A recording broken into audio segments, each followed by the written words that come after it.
Hello and welcome all. It's time for Destiny's Dispatch. And tonight you are in for a treat. We are going back to the mists of time before 2016. This was quite a long time ago now. This was what started off in 2012 when we were sat around talking about what we would want to do. So tonight is all about atoms to aether and the journey to what is now Untold Destiny.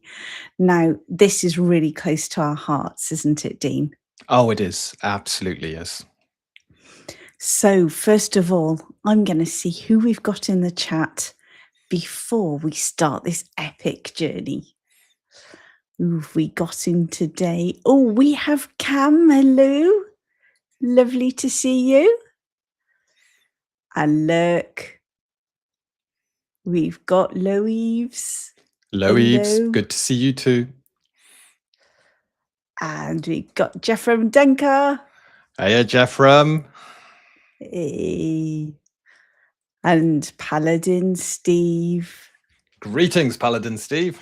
Yes, we all have to sit upright when Paladin Steve's on board. We need to all be good. And I have a cat stomping on my keyboard. What could possibly go wrong? Look who else we've got today. Hello, Vindicta. How are you doing? Hiya, Vindicta. I've seen your latest video just going up, 4D role-playing. I think I'm going to have a look at that later. I started watching it, but I had to get ready for our stream. I was like bouncing off your last one. I had to look at it. It's just been a very busy evening. So it's lovely to see you all. And today is quite special. And I'm going to start off with something that started our journey when we were looking at what we were going to do. One of the things that always drew us was a quote that's always attributed to Arthur C. Clarke, who was always one of my favorite authors, but I know that it wasn't necessarily related to his books and was more around the stuff he was doing, or at least it was all around the 2001 A Space Odyssey when that was being filmed.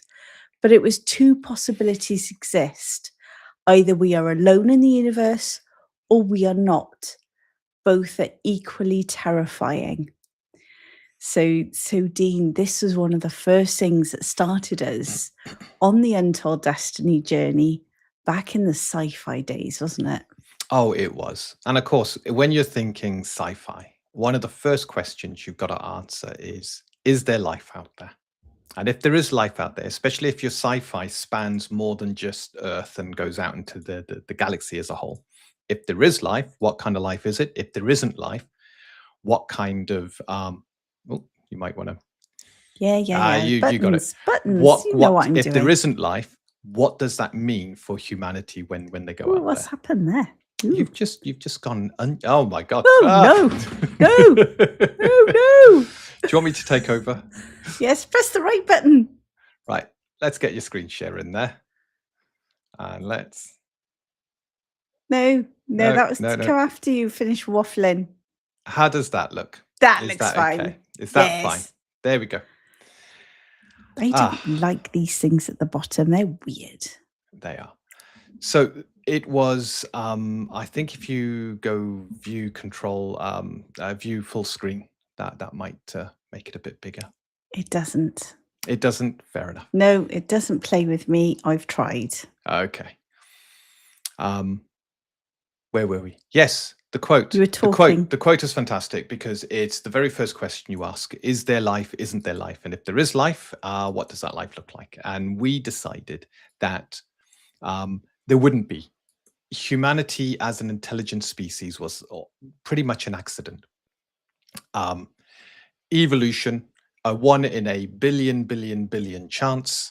It happened. We're the product of that. And we are unique in the universe, in the galaxy at the very least. So whilst there might be life as in primitive or animal or non-intelligent life, humanity was the only intelligent life. And that would shape then how we took things forward. There we go. That was correct. And so when we were first starting all of this, and what you've got on screen at the moment is actually our first ever logo that we had done, which I still love to this day. I can't help it. I love that logo. It's a But fantastic logo. It's lovely. Yeah, with the we atom in the middle. yeah, and it's one of those things that it just came together so well. We actually were working with an artist called 𝗗𝗶𝘆'𝘀𝗻𝗄, if I'm right. That's right. Yay, look at me pronouncing things today. And he was fantastic, absolutely superb artist.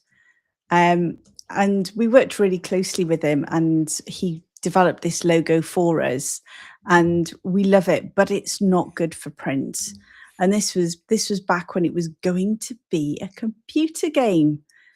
Isn't that right, Dean? It was. It was. So I had RPG Maker. It was the latest version at the time, and I was writing my own RPG. I was doing a full conversion of the sort of back end. Worked with some people I found on Patreon who did all these modules and tricks of getting the most out of RPG Maker. So they had all this code and stuff to turn. Yeah, to add things like turn-based combat in it in a more meaningful way and stuff like that. So I was doing this big conversion, turning RPG Maker into a D20 based system, and having so much fun doing it. A lot of hard work. Yeah, it was a lot of hard work, but in the background, we're also talking about, yeah, we'll release a computer game, then we'll do the TTRPG. And to be honest with you, your first love was always TTRPG. Always. But at the time, you were just like, oh, well, let's see if we can do it as a computer game. And then there were so many things that went against us on the computer game side, notwithstanding the cost of all the Apple licenses you needed to put anything out. And everything went very mobile based around that time. So that's when we decided to focus on the sci-fi, wasn't it? Yeah, unfortunately, unlike today, there wasn't a great indie market at the time. You had a couple of indies, but Steam was predominantly just it was a lot of these sort of AAA, AA titles. Right now, when you look at Steam, the indies rule the roost by Yeah. far. And in today's climate, I think the computer game would have done absolutely fantastically. But back Well, I then, told it you, was. finish your TTRPG, then you can go and turn it into a computer game. I got to be honest, I much prefer TTRPGs to playing a role play game, but I think it was a great concept. It was a great way of bringing potentially Untold Destiny to the market. And RPG Maker is a fantastic tool. It's Yeah. absolutely brilliant. Yeah, and it's light as well, and that's what I really liked about it. And so this is where we all started off. But Mm, like everything, we are suckers for a good story, aren't we? we are. And one of the first things that we worked on, and Dean went through this massive exercise. I have documents upon documents where he's written the lore and the history behind this world, and nothing has been wasted because all of it absolutely feeds into Untold Destiny as it is now. And the fact is, we are going to then do the sci-fi for Untold Destiny, but we're now looking at that around 2029. Should everything go to plan? Oh, look at this. Michael did a mining animation and mechanic for scripted for collecting ore to sell and craft. Wow. That sounds like the indie games I'm really into at the moment. You love stuff like this. I do. Yeah, Dean's a lot more into those sort of computer games than I am. I'm very, very much into the Civ. I like a good bit of Diablo 3. I used to be, I don't know, we're diversifying, but you know me. I used to love Unreal Tournament and Quake. Those were the two games that we used to spend a lot of time playing.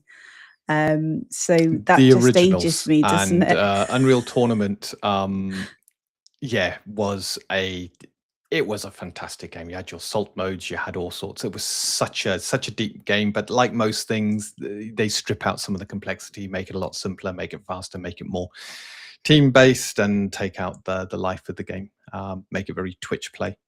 But anyway, we digress. Let's get back to Yes. what's Before I start important. talking about Phantasy Star Online, which was my other game that I basically lost eons to. But before we do, oh look, yeah, Quake 3 Arena. Yes, I remember that Quake 3 well. Arena was absolutely brilliant. I Really good.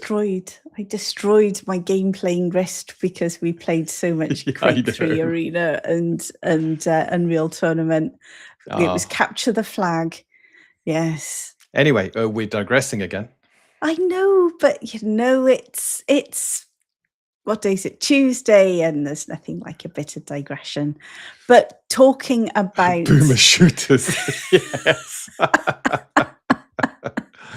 oh, dear. Anyway, yes. Oh, Moving on. but Before I oh, truly feel I'm now into like idler clicking games now, because they're more the speed I can deal with rather than camping out on two faces and sniping the enemy as they come in. yeah.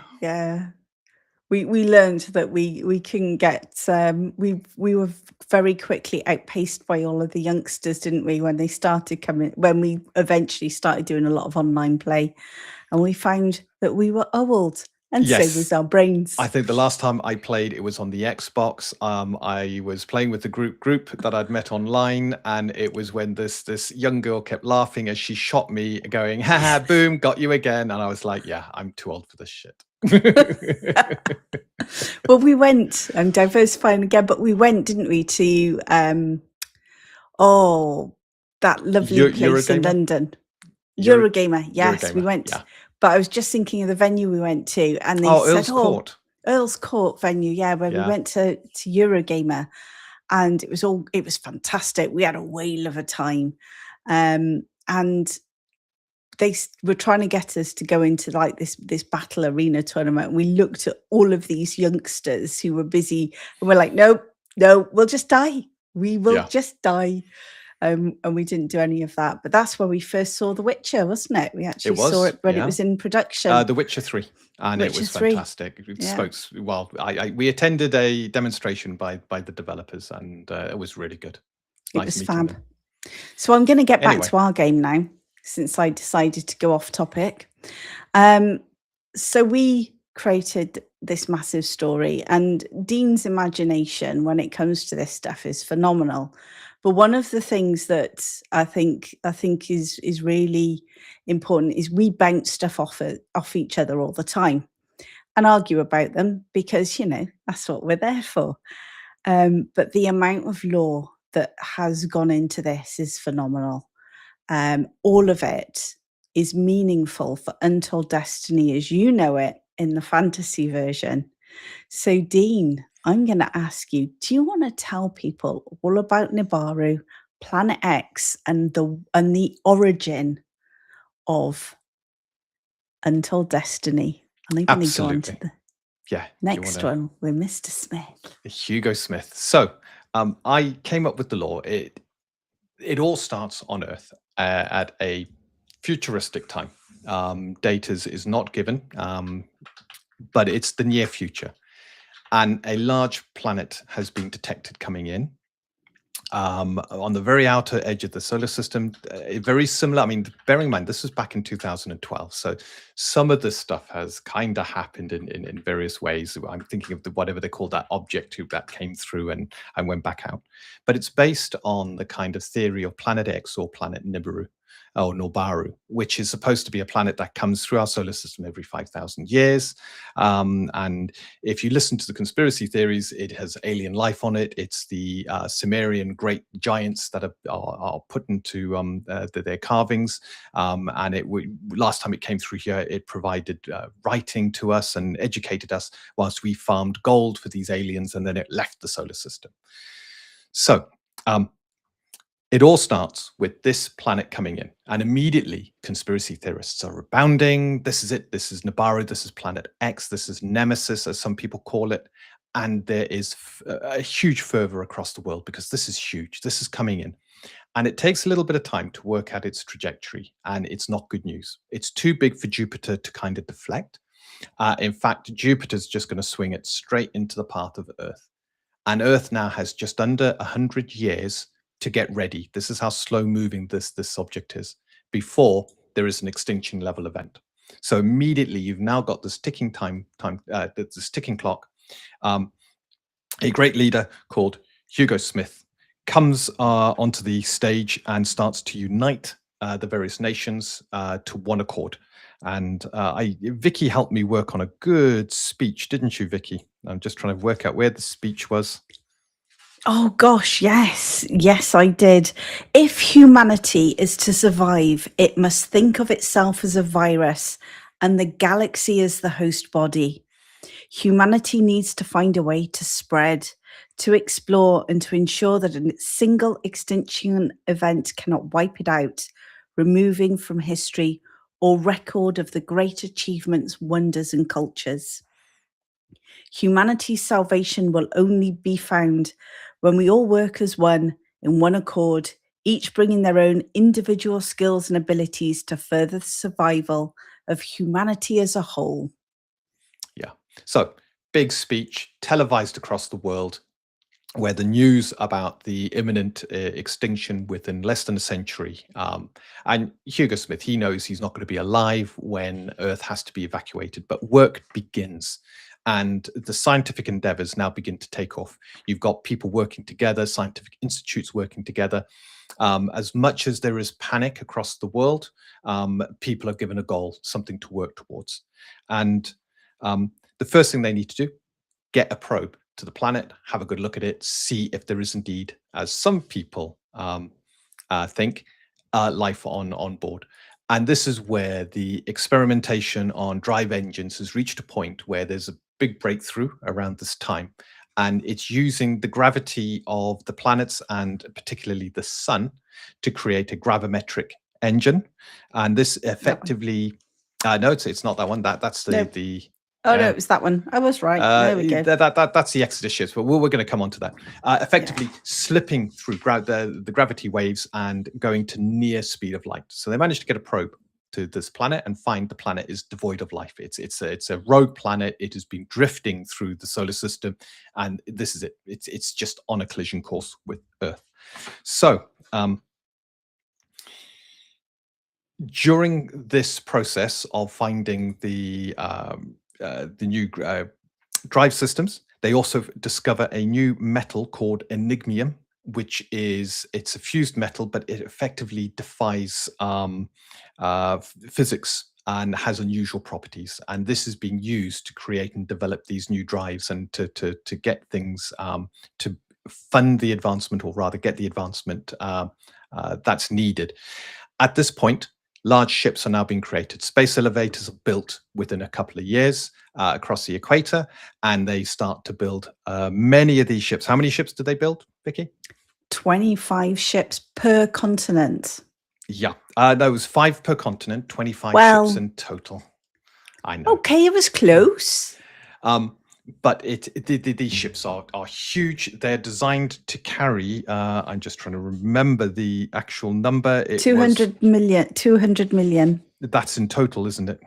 No, 200 million per ship. They were that big. That's right. They could hold 200 million per ship. We did an awful lot of work on this at the time. It was humongous, the amount of work that went into this. Yeah. So a lot of people could be evacuated, and during this time, they're getting probes out to the edge of the solar system. They're discovering that despite in between each solar system, there is a lot of dark matter. And this has since come to light that indeed there is actually more dark matter in our universe than we thought. And this dark matter ebbs and flows like the oceans. There's waves that come through. And the unusual thing with dark matter is that it travels faster than the speed of light. And the idea came up of creating, there it is, the dark matter engine. It's a engine that projects a sail. The sail catches the dark matter, anchoring the vessel to that patch of dark matter. And thus you travel with the dark matter. So as far as the universe is concerned, you're not moving. but the dark matter takes you faster than the speed of light. And they theorized that with these engines, with these sails, travel between solar systems was now possible. Wait, I went to the laundry room for a minute. Is this? So I'm going to answer that one. Go on. Yes, this is the origin of Untold Destiny as it is now, which is fantasy. It started off as a sci-fi. We will be actually releasing the sci-fi, but we reckon that'll be around 2029. But this is giving you all a view. This is the amount of history and lore that's been built into this game. All of this is in the background of it. Every single thing that's in the fantasy version is rooted in the sci-fi and is rooted on Earth. Mm. All of it flows through. There is an absolute rhyme and reason for every race, every creature. Everything has a thread back to this point when we were doing this game, back in when we started doing all of this back in a long time ago, A long time ago. 2012. About 2012. Yes. Yeah. I mean, the last time we updated the documents we pulled out was 2016. That's how long ago since we've played around with the sci-fi part. But yes, we did start Untold Destiny as a sci-fi. Yeah. So, of course,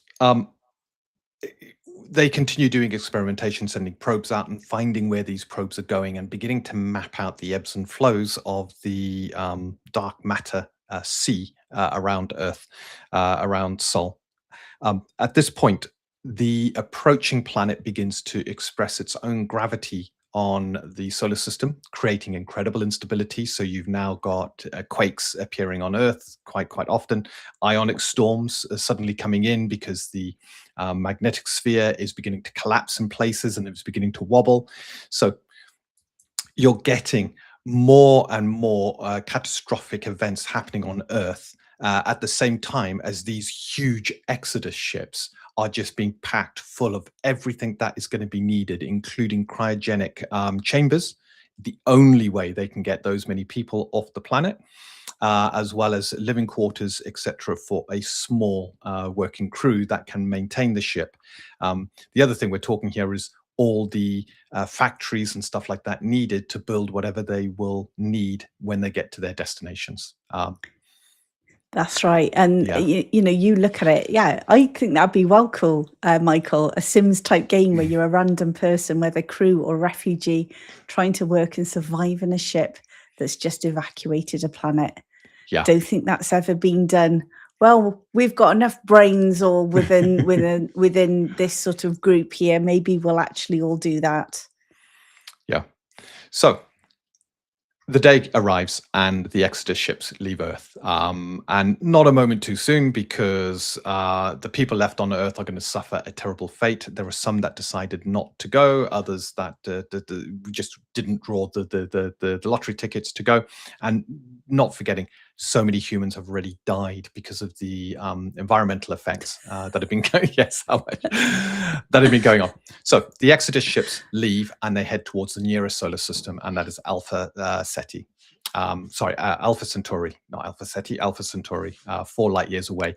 A journey that takes, using the dark matter engines, a matter of months rather than years. And on arriving, the Arch Admiral of the fleet sends out probes, finds no life. They then decide, okay, let's go to the next one. Next one. They can travel for years before they have to start thinking about thawing people with the skeleton crews they've got on their ships. And those years begin to pass, and they realize each planet, whilst there might be some semblance of life, they're finding nothing even closely remotely Nothing sentient, intelligent life or anything like that. Planets are fairly barren or inhospitable, or the atmospheres are just not compatible with humans. And they come to the realization that the worst case scenario is upon them. They have to terraform a planet, and they have to do it pretty fast, because now cryogenic chambers are being opened. They can't maintain the power draw, and the ships are getting cramped very, very fast. And so the birth of humanity starts with each of the continents and each of the 25 ships choosing different directions to go into. And each ship is packed more or less with the same sort of cultures to make sure cohesion was there. So you've got 25 distinct cultures now flying out in all directions and choosing planets to terraform, and then going through the long, arduous process of terraforming. And Yeah. and you're quite right. So what we did is we split this up. The first part, the exploration, was called the Epoch of Discovery, which I quite like. I've always quite liked that. Yep. And the reason that when we talked about it, we thought that people would actually, it would be continents, it would be people who are like-minded, the cultures, you'd want to keep them together, you'd want as much cohesion as possible on these journeys, and then when they get to their destination. And we felt that the leaders on Earth would have actually pushed everybody in that direction in order to ensure the survival of humanity. And I think that's really important. It was a very much a thought through decision, wasn't it, Dean? It was. And unless I'm mistaken, there's only 5 continents, isn't there? You got the Americas, 1, 2, Europe, 3, Are we going to show our 4, geography has been really bad? Europe. Asia, 5, but Asia included Australia. Yeah, so I know it's Australia like is sometimes considered a 6th continent. Yeah. yeah. And as Brits would probably have our own as well, so up in our volume of ships to 7. Oh no, we quickly rejoined the EU so we could be on their fleet. No, we wouldn't have. We wouldn't have. No, we'd have gone over to the US first, mate. When I first did this, Brexit wasn't even a consideration, so we were still part of the EU. Yeah. Oh yes, true. But there's no one on Antarctica. I'll go with them. I could have my own culture then. You could have 5 ships all to yourself. Oh, wouldn't that be exciting? So, but yep, this age, the next stage was the age. Yeah, poor Antarctica. Totally. Thank you. Yeah. Oh. So within the first epoch, this is the age of unity that we're coming out of now. So the first age in the epoch of discovery is the age of unity, the uniting of people on Earth, and now we're heading into the age of exploration, which is going out into the galaxy and finding that there's really nowhere to settle that is easy to settle, no intelligent life. And now we enter the age of creation, the age of terraforming, where humanity starts to bend nature to its own will. We will have our using colour. We will have proper British English. Thank you very much, Michael. On our ship, it will be spelt correctly. It will be, yes. Queen's English, none other. But yes, this was the age of creation, and this is where you actually humanity learnt how to create. Yeah. And that was a momentous step, wasn't it, Dean? It was. And the pinnacle of the age of creation was when, with their understanding of how gravity works, the gravity drives, and dark matter, they created a device that could collapse a gas giant down. Now, it had to be done in certain systems that could support the shift in gravitational forces and stuff like that, could survive the event. But by collapsing a gas giant down into a usable planet, it created a lot of the rare materials that they would need to further fund exploration and terraforming of other planets. And the first one that was done, it was called a Nexus world, because it was the joining of so many scientific endeavors, so many teams, and the creating of so many new unique metals and elements. What they found, one of the elements that was created during this process was called elementium. It's a metal that contains an incredible amount of energy and can hold huge amounts of energy. So you could have like a block of elementium charged, and it would power a city for the day with no problems. And this became then the currency going forward. Effectively, energy became currency. And it was how much energy you had, because energy fed into being able to absolutely everything else. And so the different nations that are now settled on all these planets began to trade with each other, albeit it took time to travel between solar systems. It took, months. It wasn't the years, tens of years, it was months, but it was taking time. There was one other discovery towards the end of the Age of Discovery that absolutely revolutionized how the galaxy worked. And that was the creation of singularity gates. So wormholes are possible. But the problem you've got is a wormhole in itself is very unstable. The both sides have to be kind of stabilized, and it's difficult to try and connect two wormholes together. But they found if they had one of these gates, using Elementium to power it, they could bring a gate, they could create a wormhole in the gate itself. And then they separate the gate, and you got two halves of the wormhole, one side, the other side. You then move one of the gates across to the solar system you want and park it there. The gates, whilst they are active, connect to each other. You fly through one, you come out the other side. You fly through the other side of the gate, you come out the other side of that gate.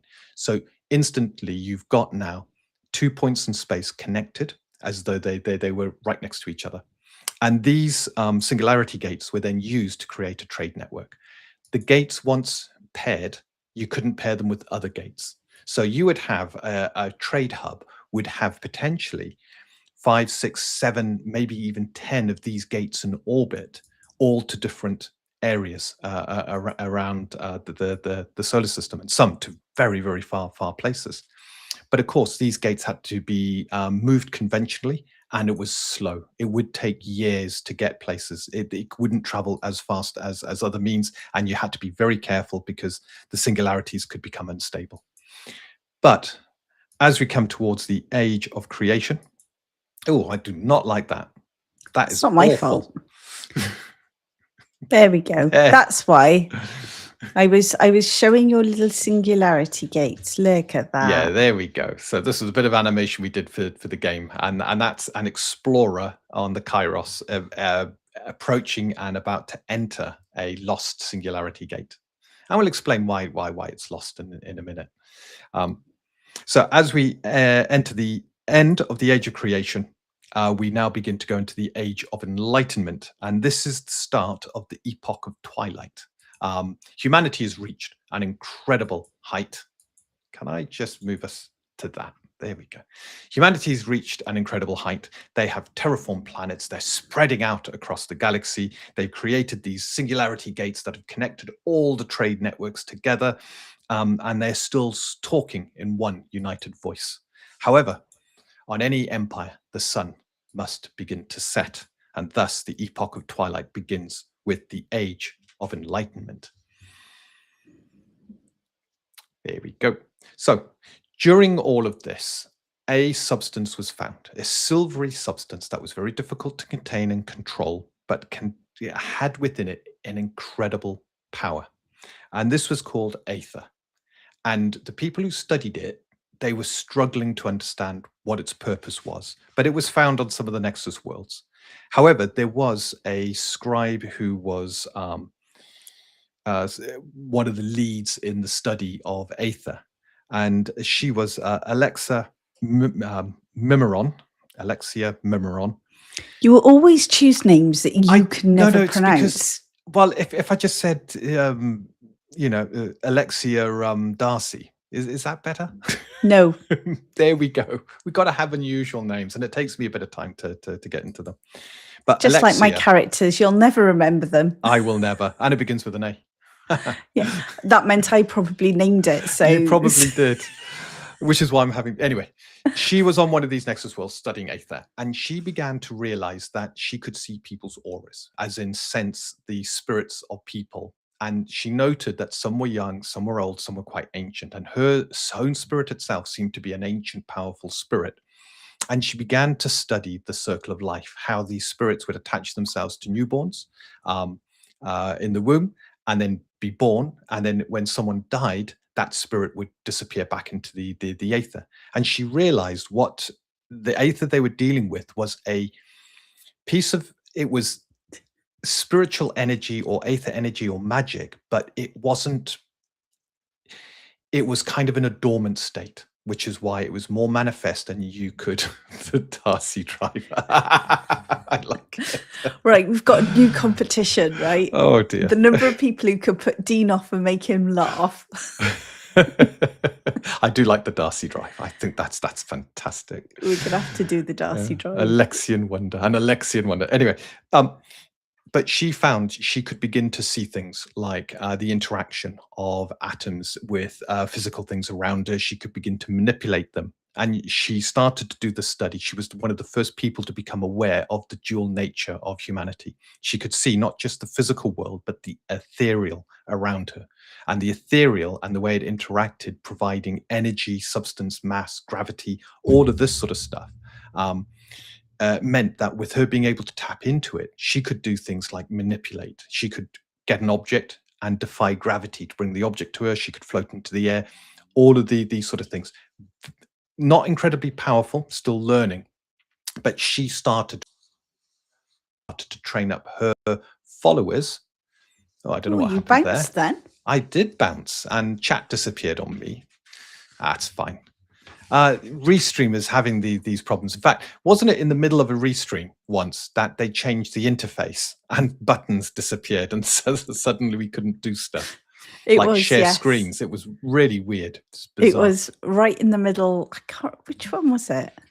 I can't remember. But yes, right in the middle. I was sharing something, and then I assumed it was my chair to keyboard interface issue, but it wasn't. The button disappeared midstream.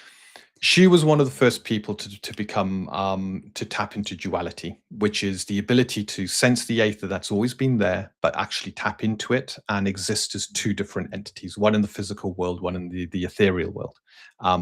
She lived an incredibly long life, aging very slowly, and when she eventually passed on, her followers were around her during her death, and they saw her spirit sort of lift up but become part of the ethereal world rather than dissipating to be reborn later on.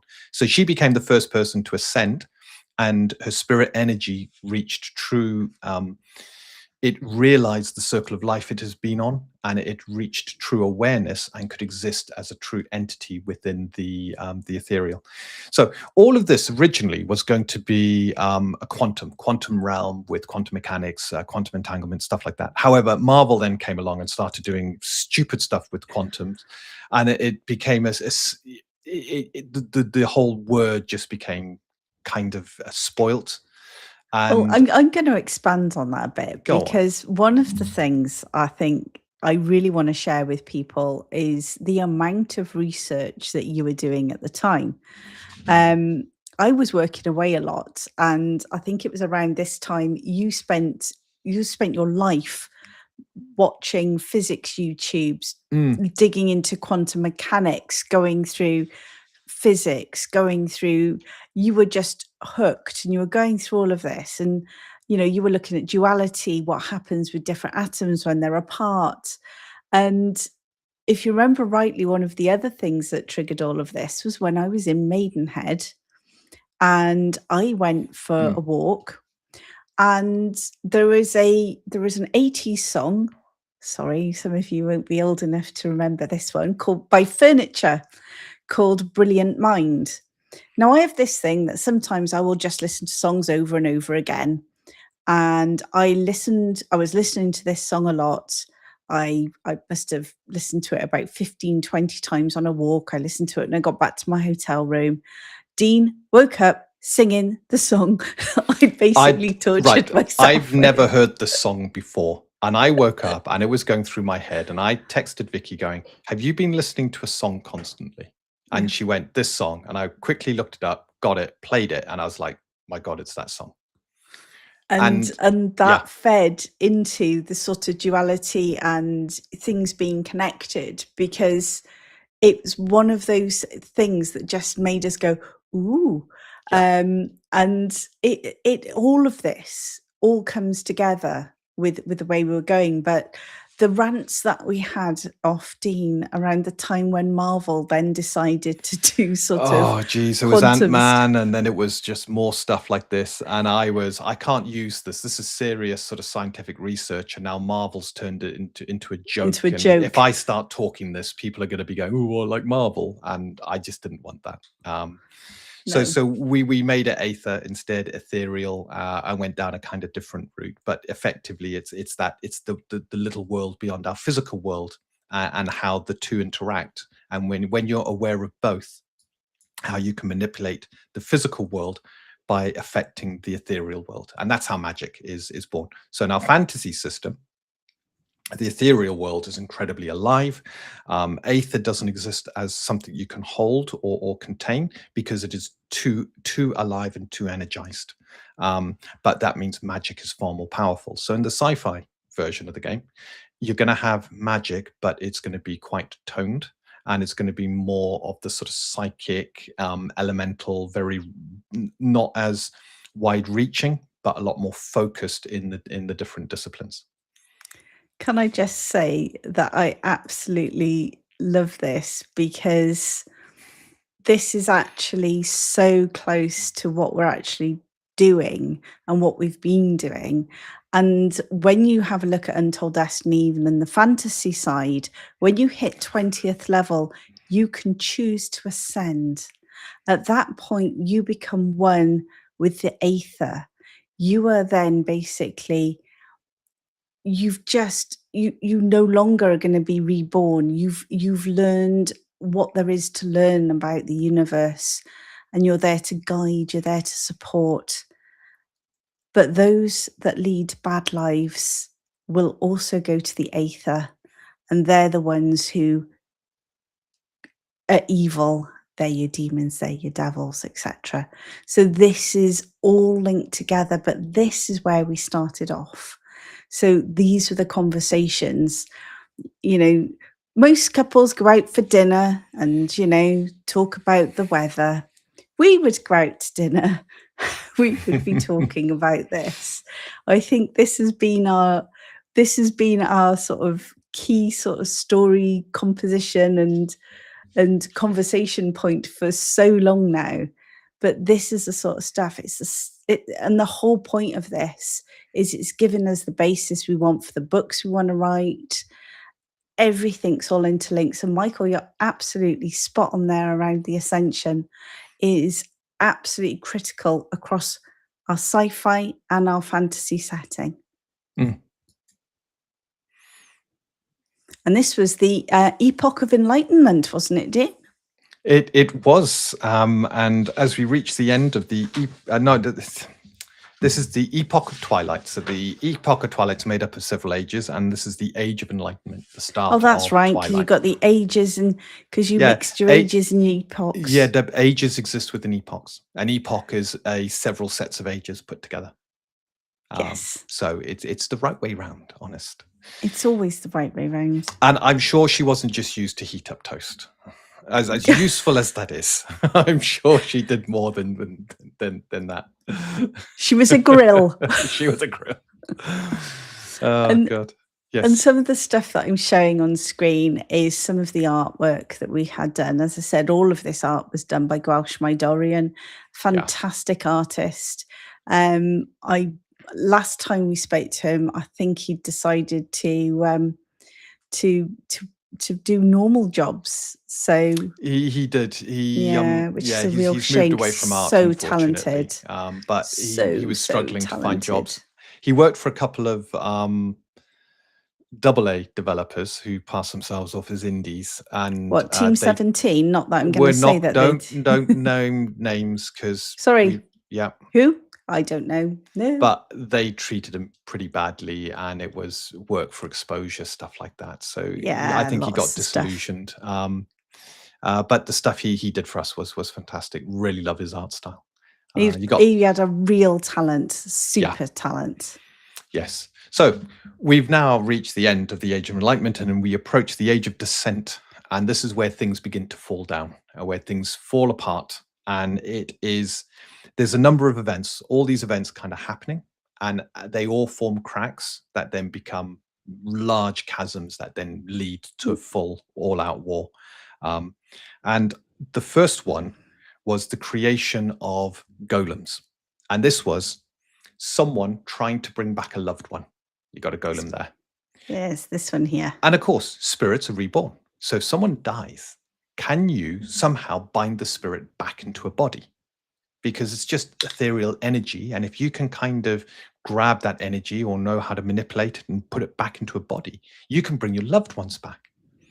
Unfortunately, what happened was a tormented spirit was brought back, as in the spirit was didn't want to be alive. It was maddened. It was it was being tormented, but it didn't stop. Kill the body, get rid of it. Let's try again. Let's try again. Let's try again. And you had all these experiments going on until one day the facility just goes dark. No one knows what's happened. Anybody sent there, nothing comes out. The planet is then put under quarantine because there's strange things happening on the surface.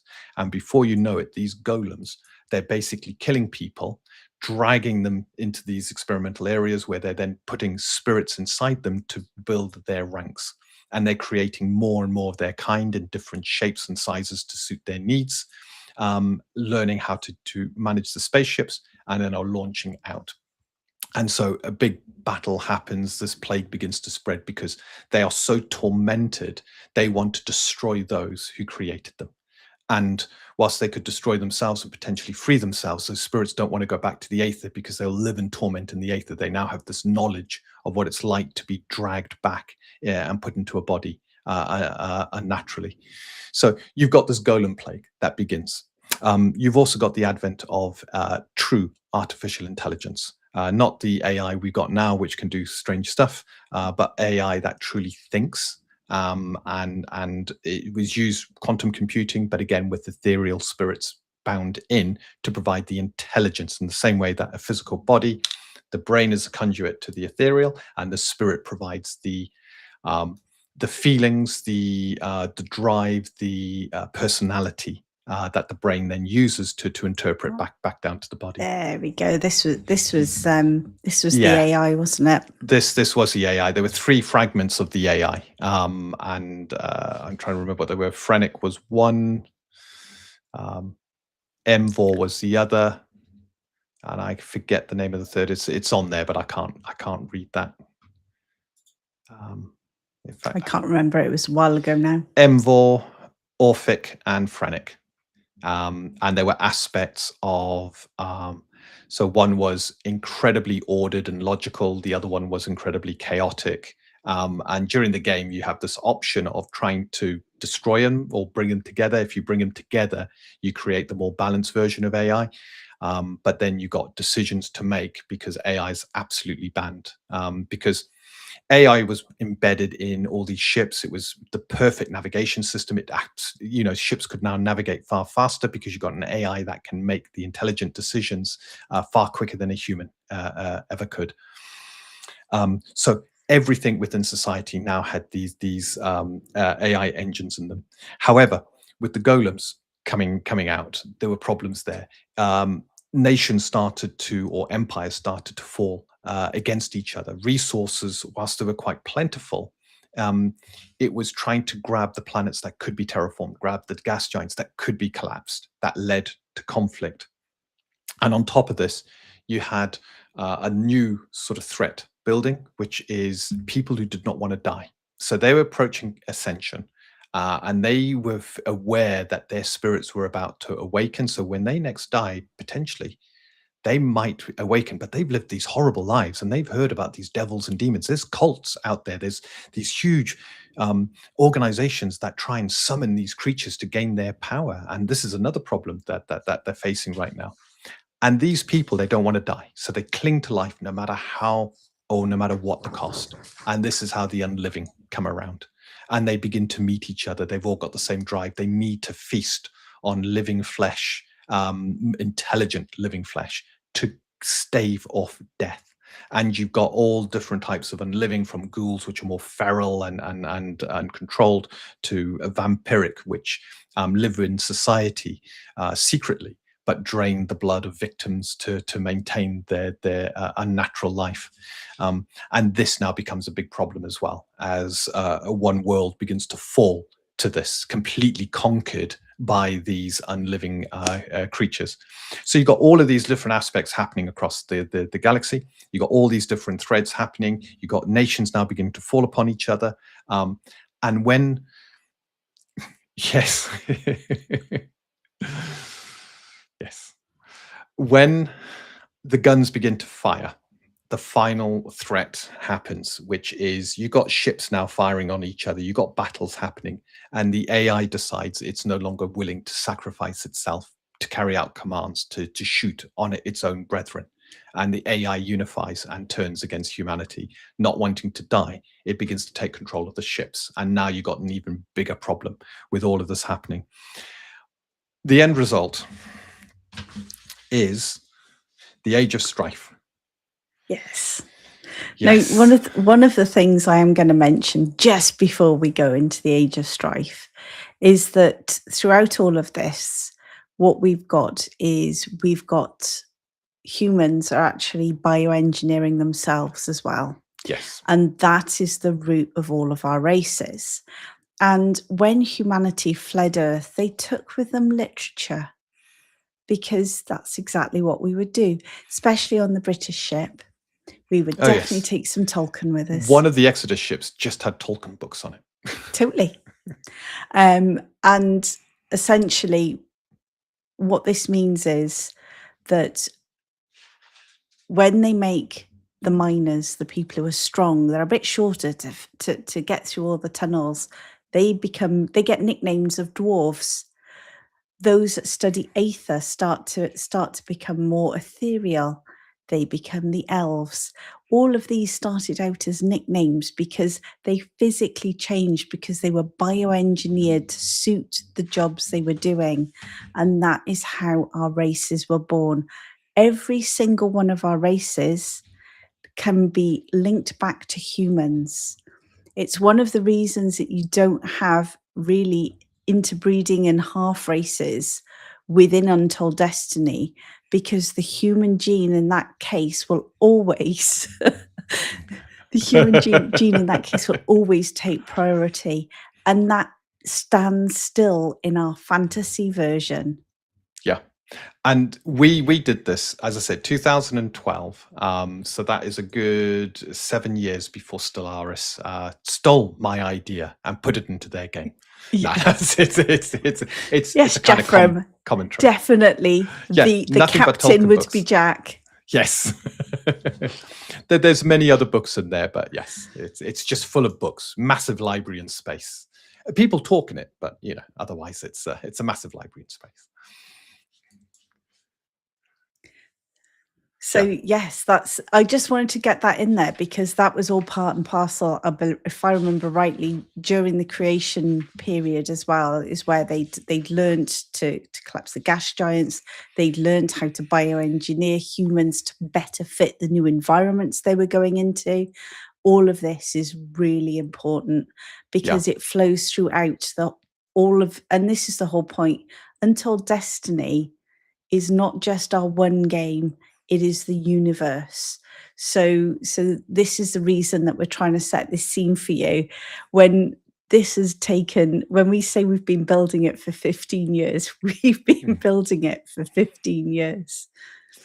Yeah. So of course, with empires now beginning to fight amongst each other before the AI revolts, it was decided that human life was too valuable to just throw, because planets would be obliterated. And there was a concept of proxy wars kind of come up with. And there was the creation of creatures. They were called orcs, in the guise of the elite soldier corps. But they were controlled. They had this gene put in them where if they weren't fighting, they would become docile and then effectively die.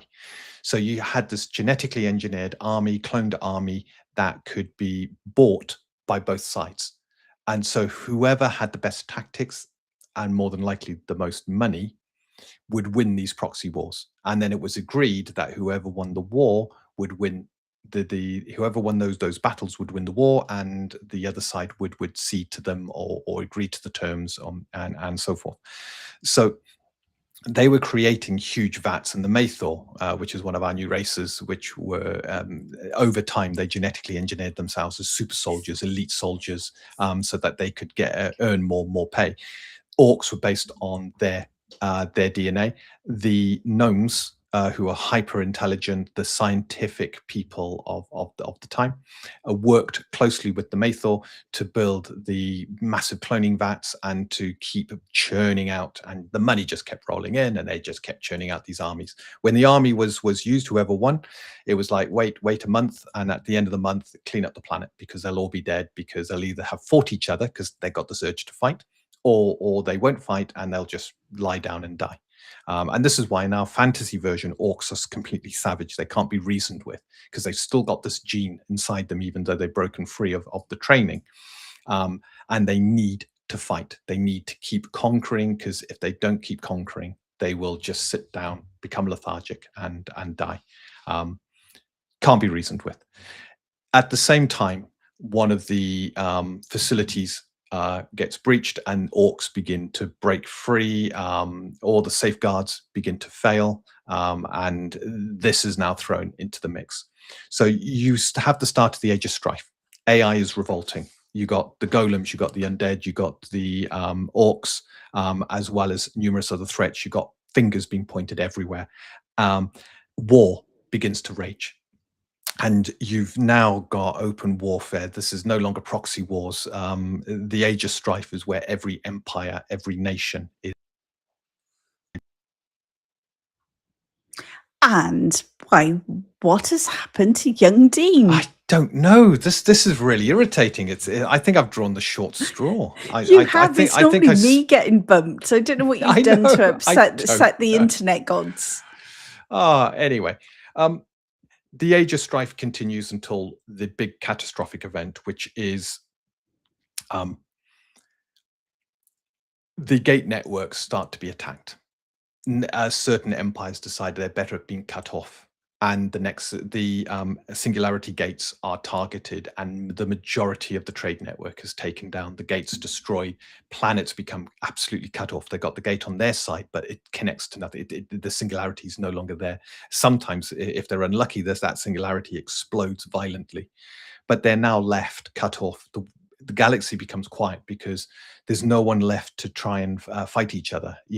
Everybody's cut off from immediate contact.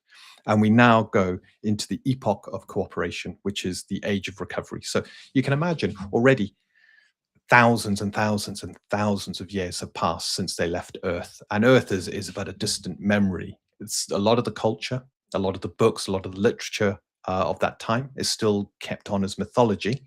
But otherwise, it's pretty much almost a lost dream. A distant dream. It is a footnote in now the more recent history of humanity. Earth is no more. Earth was destroyed.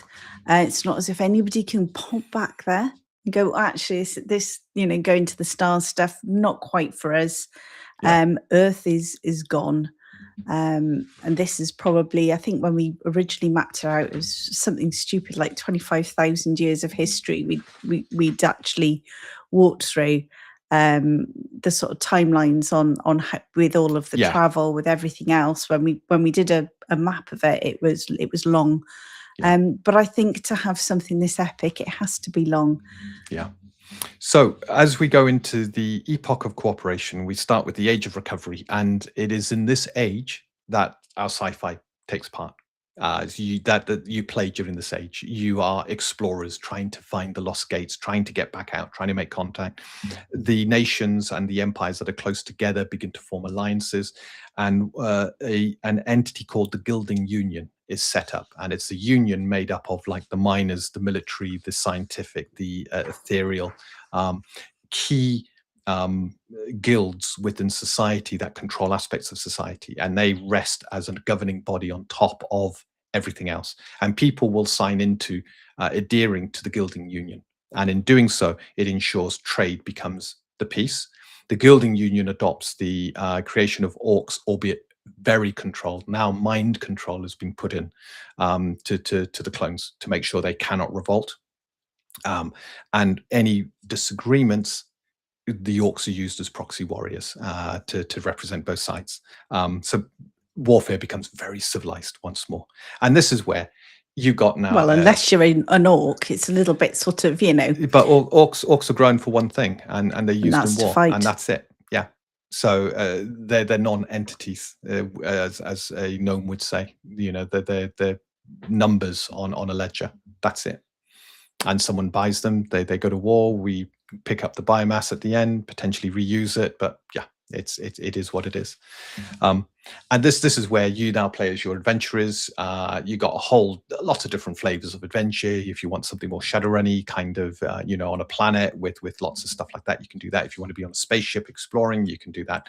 So many different flavors of game at this point, and to leave you as a galaxy recovering, empires kind of coming back together, peace treaties, albeit quite fragile in places, being broken, and forever this gilding union on top, controlling and making sure civilization doesn't fall apart. So of course the gate network's slowly coming back online. New gates are being built and being put out there, but old gates are also being discovered, and any gate that leads to a Nexus world is considered incredibly valuable. And this is where the computer game was going to start, was the discovery of one of these gates. And you play the team that are sent to explore the world beyond, which is a Nexus world, and it's a world with an AI on there, and it's loads of stuff you can do on there. And that's the thing we started. I mean, this was what I've got on screen here is the sort of comic strip that we pulled together, working very closely with 𝗗𝗄𝘀𝗁 with the story. And we had a full comic strip. We've got a lot of this already in animated video because he did a fantastic job of that. But this was, you know, where we were going with it. We decided to move into fantasy for one reason, because we both love playing fantasy. And we were like, well, what do we want to play? And it was quite funny because when Dean was talking about the ages, there was one stage, I couldn't quite get a word in edgeways, which is unusual for me, where we were actually playing, Pathfinder at the time, back when we were talking about one of the places earlier on. And it was around the cults and stuff like that, because you had some dangerous cults, and one of the worlds, Nexus worlds, had to be destroyed because you had a cult taking control of it and trying to summon this immense eldritch entity from the core of the planet. That's correct, and that was the eldritch entity that I put out an X earlier on today. And we were actually playing through that in Pathfinder, I believe we were playing that. We were before it broke me. Yeah. Yes. Before you were like, no, I can't do it anymore. I'm done with maths. That one you had a tad of GM fatigue with that, and I think that was one of the things that actually pushed us into creating our own system, not just the setting. So that's where we seriously started to, instead of just homebrewing for Pathfinder or homebrewing for D&D, that we actually went, well, maybe we need to make the system to fit what we're doing. And that's really the birthplace of Untold Destiny. Now we went through, so this is our second logo that we had done. But we got informed it wasn't particularly good for print. We have had to do a lot of learning in this journey. Yeah. One of them is how to talk to artists, how to talk to people who are doing graphics, because neither of us are any good at doing it ourselves, are we, Dean? Nope. So we have to get people to do it for us. But it was nice, but it just wasn't going to work for printed material. And we went through all of this. So we had our first logo. Do you want a quick reminder? I still love that first logo, Dean. I do. I really do. But I understand it's not. You got to probably do a lot of work to make it quite printable in all the various formats that you would need. The last one would probably that one you could, with black and white, whiting and stuff like that. You could do it. but it was also too close to Pathfinder for my liking. It gave me reminiscence of Pathfinder. I felt it wasn't unique enough. Mm. And that's when we went to what we've got today. But we've been classic roleplay reimagined for a long time. So that's a little bit of our journey, guys. Now, have you got any questions? That's the big thing I want to ask. There was one question we missed. Did you see? I'm going to stop sharing. I'm wondering if sharing is causing the problem. Probably not. I think it's Restream. Restream's just. Where did you see the recent? Did you see the recent Golem movie on Netflix, where a Jewish gal uses one to protect her village from some other settlers in the area? No, Ooh, I I'll have to haven't. give that a watch. Yeah. I'll have to have a look at that. It's When quite we interesting. next do Netflix, we'll Yeah, have a when we look for next our next roaming into Netflix. Funnily Yeah. enough, there's a golem in the latest Dan Brown novel I'm reading. that. Oh, is it a traditional golem? Yeah. Yes. Good. Oh, thank you so much. It's the science fiction version kind of that you can play kind of happens there. Sometime after is the Ashfall event that kicks off the fantasy version. So the science fiction version kind of precedes the fantasy. The fantasy wipes out. You're talking about empires that have fused technology and magic together, that is pretty much indistinguishable between the two, and have built incredible empires by this point. So when you're on 𝗗𝗂𝘀, when you're doing the fantasy side, you see the great cities, huge, tall buildings. But magic was used to create pretty much everything. And you're then having these weird things happening, like mythological creatures reappearing. And it's the myths of old. You know, people are looking at books going, well, we shouldn't have a multi-headed big lizard things. But apparently our ancestors talked about it, called hydras. Where did they come from? And it's the idea that with the aether being so awoken, that mythological creatures actually existed and they've now returned. So we're going from sci-fi, which is we're the only people and we're the only intelligence, to a fantasy where, hang on, maybe there is something bigger out there. Eldritch creatures now beginning to take an interest. You got dragons that have appeared, and who are these strange creatures and what is their language? And when they talk, the ground trembles, the sky boils, and we fall about in fear because we are so insignificant compared to them. So it's a completely different. I didn't want sci-fi being any part of the fantasy, even though sci-fi preceded the fantasy. And yeah. So, with the talk of sci-fi, has there been any consideration about other settings like superheroes or horror for Untold Destiny? Now, one of the beauty about the way that we've designed the universe is that we're basing our fantasy on 𝗗𝗂𝘀, but as you've seen, we've got a massive universe out there. So there is plenty of room for superheroes or horror. The one thing I would say, though, is that the way that Untold Destiny is structured, I don't think that sort of lends itself to superheroes in that sort of fashion, the sort of Superman type thing. And I think sort of AGP sort of is more sort of superhero. There's a lot more superhero systems out there than I think Untold Destiny wouldn't really suit superhero. Absolutely fine for horror. You say that. You could do horror without any hassle. You could do superheroes, but I just can't envision it. I just can't envision it. Yeah, because superhero is not our thing. The framework of Untold Destiny, we're going to release under Creative Commons. And I know Jack's already, he's already said this. He's got plans to take the framework and then tweak the bits he wants. It's all been built modular based. The basic version, a lot easier to tweak, but the advanced version with the bonus features and how all of that works, incredibly modular. So if you want to then say, look, I want a superhero based one, You just change what the bonus, you add your superhero bonus features in, you tweak the classes or create your classes that are superhero based, and then the framework just naturally adapts to it. So you still got the same mechanics, you got all the same reaction systems, but you can decide what those reactions are. So you kind of have a superhero that can catch an energy bolt and then send it back and stuff like that. So your imagination becomes a limit, and you could release under the Untold Destiny label a superhero world or system. Yeah. So it's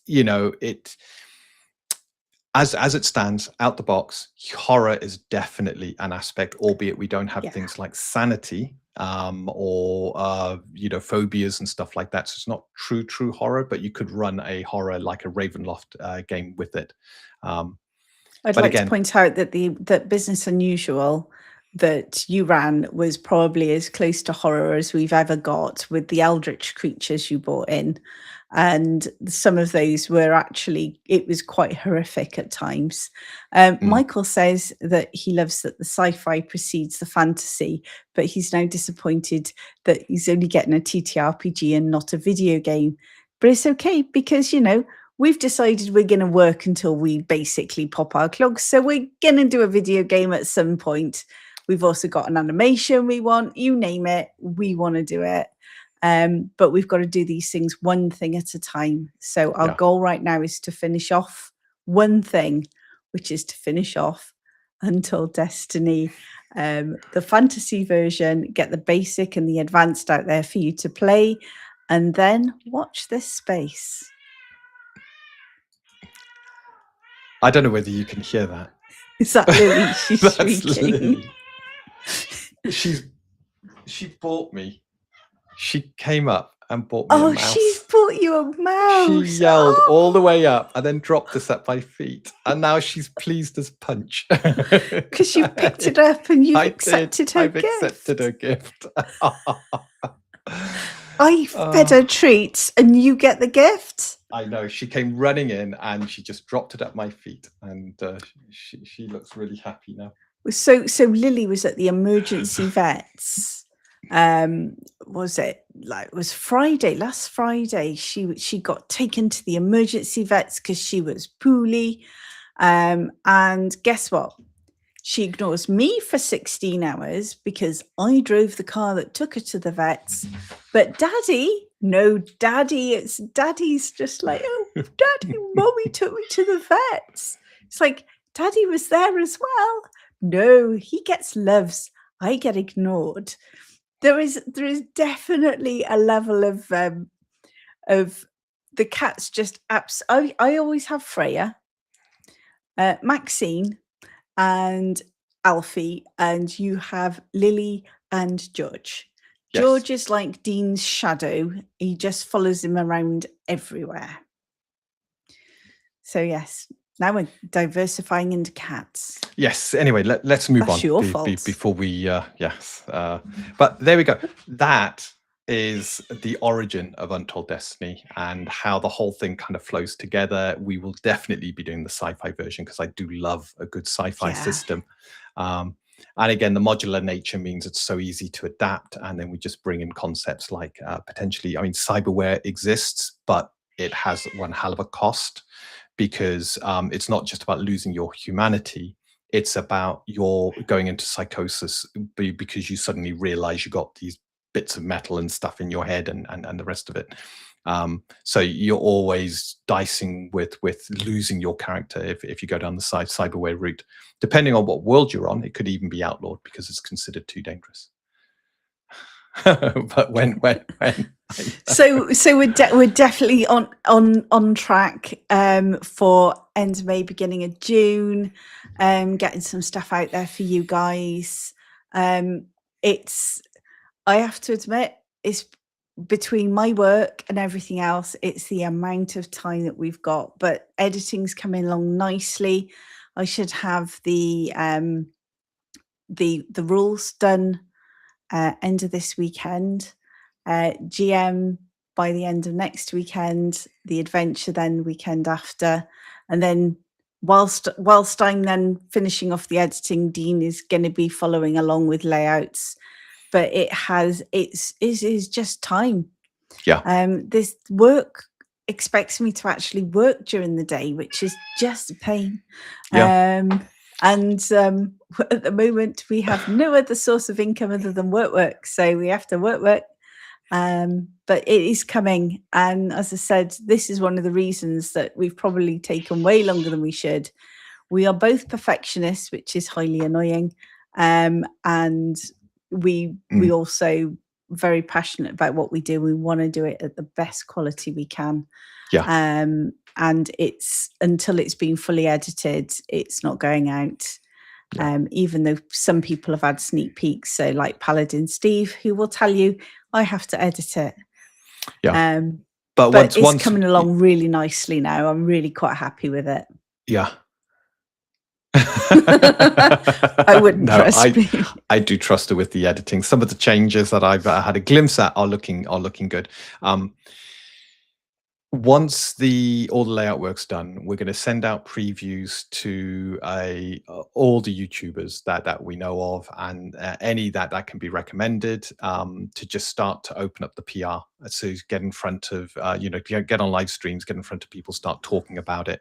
And then the first channel we get to speak on will coincide with when we launch the adventure and the first level rules to everyone for free. So we can do that as a kind of a joint thing. And then it's doing some one shots by request and by invite. And it's all about then PR, selling, letting people know. We do not have the buckets of money to do advertising. Down to only 6, yes. We do not have the buckets of money to do lots of advertising, so we're having to think of the best way to try and get the word out there. And we already know, based on what we did at the UK Games Expo, and we were looking at this, we picked up a ton of followers, and we had there were about 60 people who backed the last Kickstarter, and we had high aspirations. It was too big, 4 books, etc. But that was just on some very light kind of word of mouth, a bit of advertising. Meldarth, yes. Meldarth. Well, we know where you are now, so we're going to drag you kicking and screaming for. In fact, I've even found a game store close to you, so I'm going to find out if they've got space, and we'll come and annoy you. Get some friends together. We're gonna make you play an in-person game of Untold Destiny. Yes, we will definitely do that. That's a threat, not a promise. Yes, absolutely, Michael. It will definitely. I want to make sure we got the preview copies to go out first, so that you can all see it. And it might be you take one look and go, actually, we don't want to have you on the show, or you take one look and you go, yeah, people need to hear, because this is a breath of fresh air. Confidence. Can you all please tell my husband? No, I don't want to. Look, it's we got to temper our enthusiasm. Be confident and believe in yourself. I do. Can you all tell him? This is the one game that I have truly wanted to. I did the playtest the other day, and it was so easy. It was the basic, simple, yeah, the basic edition. But I'm looking forward to now, because we're going to rebuild the advanced edition. I do apologize, Kat. No, there we go. We're going to rebuild the advanced edition by adding it into the basic, so we take the fluidity of the basic system, what makes my life so much easier at the other side of the screen, but add all the player options onto it and a little bit more depth in combat. Thank you, guys. Yeah, thank you something? So much. Yeah. There have been wobble points for us over the long journey, and the one thing that I think has kept us sane as you guys is it's just been so wonderful. I know I'm going to use the word whinging and moaning about what's happened with the Indie Game Guild on X, and I'm very disappointed, exceedingly disappointed with how they've treated the communities that have been built up there. And I will be putting out what I'm planning to do around that in order to keep us going in the right direction. But one of the things I can truly say that X has done is actually given us a fantastic inroads, and it's just superb. And by the way, Jack is also helping with some editing, because his knowledge of English is superb. And I'm not going to say anything much, but this is one of my currently favourite books. That's a thrilling read. Yes, thank you so much for all your kind words back there. I've been working, and this is now a plug for our next dispatch.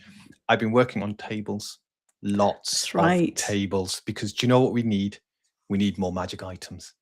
We need more treasure, and I've been putting together the treasure and magic item tables, and they are beautiful.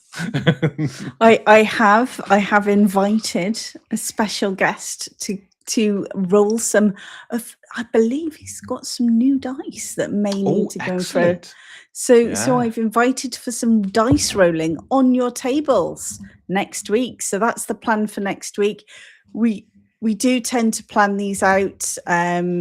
They're not always that organized, but we do try and get a list of things that we're going to be covering.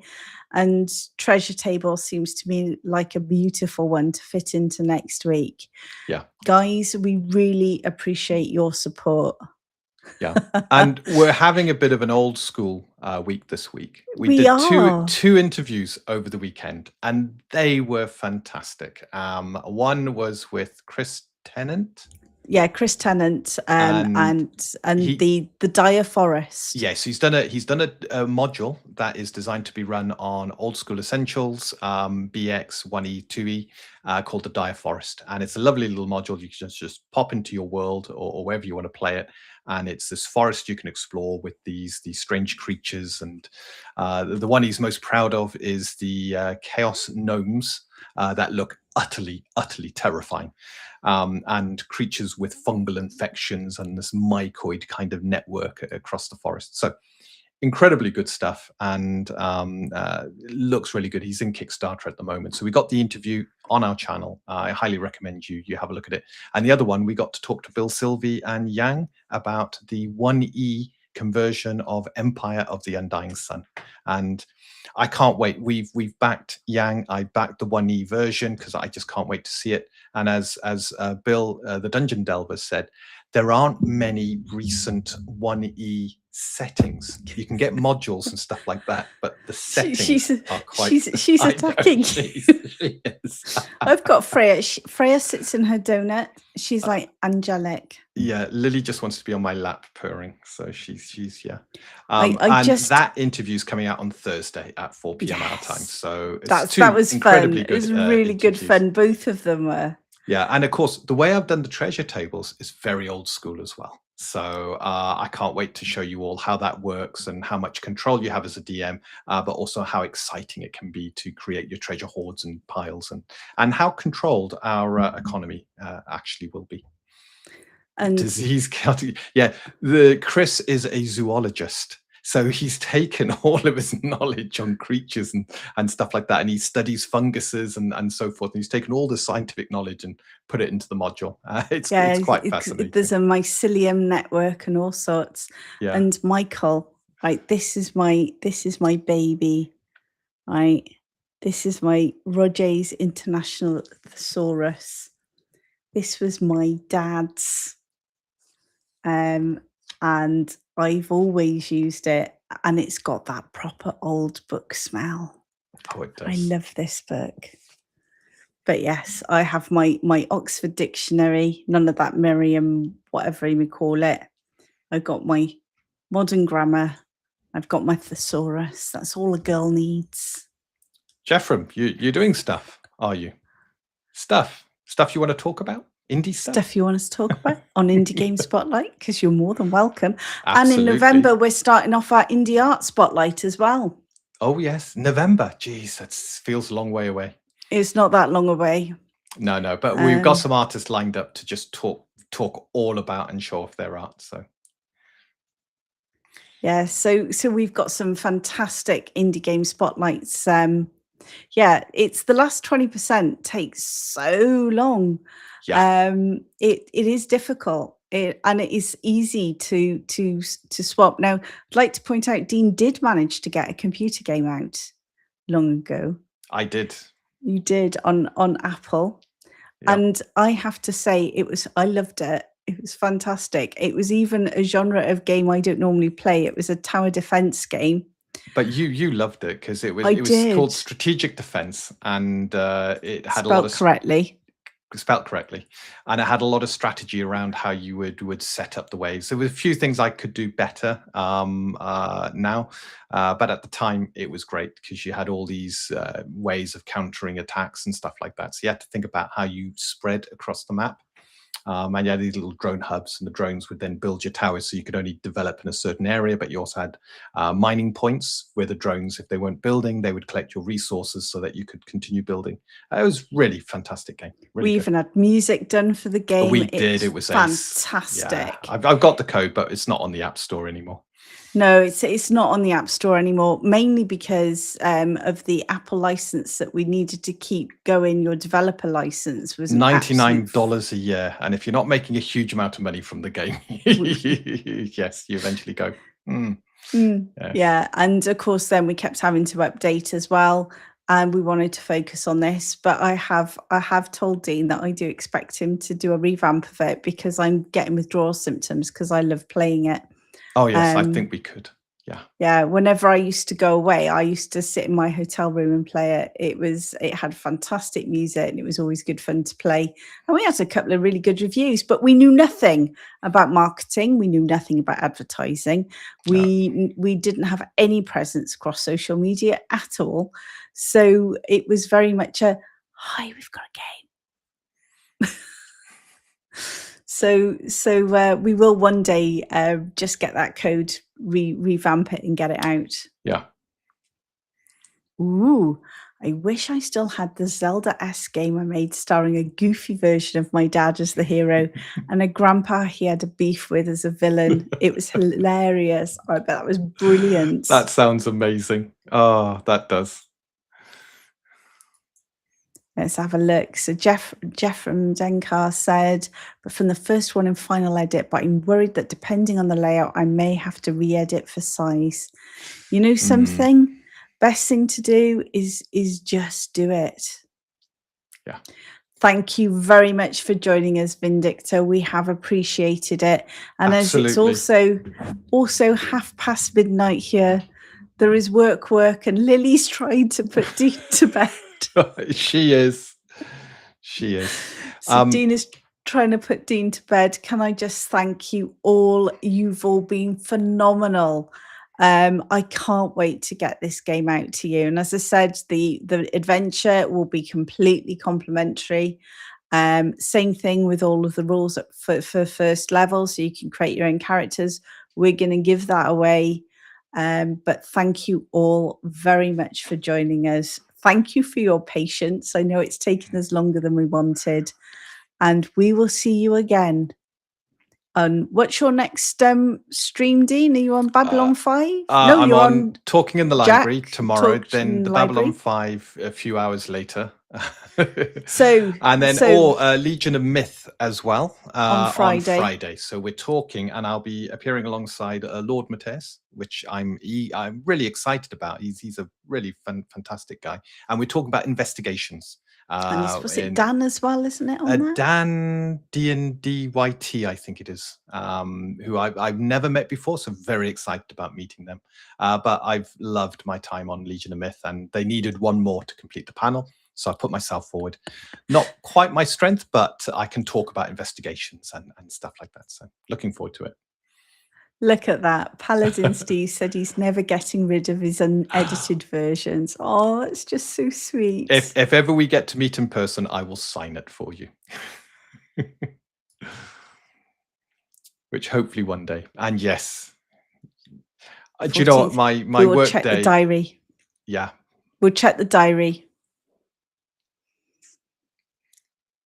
And see if I've got any holidays left. It's terrible. I keep taking holidays because I want to either join in on a live stream or do something else. And I've got everyone going to be going where on holiday. I'm like, no. That's Driving and Dragons Dan. Oh, I'm really looking forward to meeting him. There we really go. am. So that's going to be a fantastic panel. I just can't wait. I cannot wait. Yeah, it will be fun. So Jack the Lost Law Scholar tomorrow. I think that's going to be a fantastic one. There's artists, I believe. Yes, Um, he's got a load of artists on the panel. You know, So that's one of my favorite subjects. I'm very mm, jealous. Then you have got, well, for us, Thursday morning. For everyone else here, Wednesday night, you have got Sci-Fi Snob it's Babylon and 5, Babylon and the 5. rock cried out, "No hiding place." It's a great Mm. episode, really good.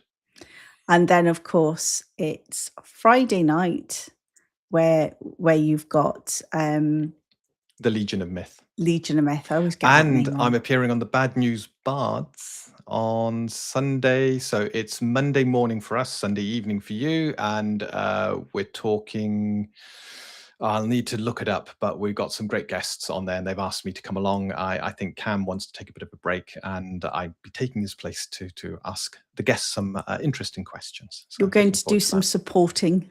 I am going to be doing a lot of supporting. Yes. All right. Thank you, guys. Good night. Farewell. Have a fantastic rest of your evening, and we will see you again soon. Goodbye. Bye-bye.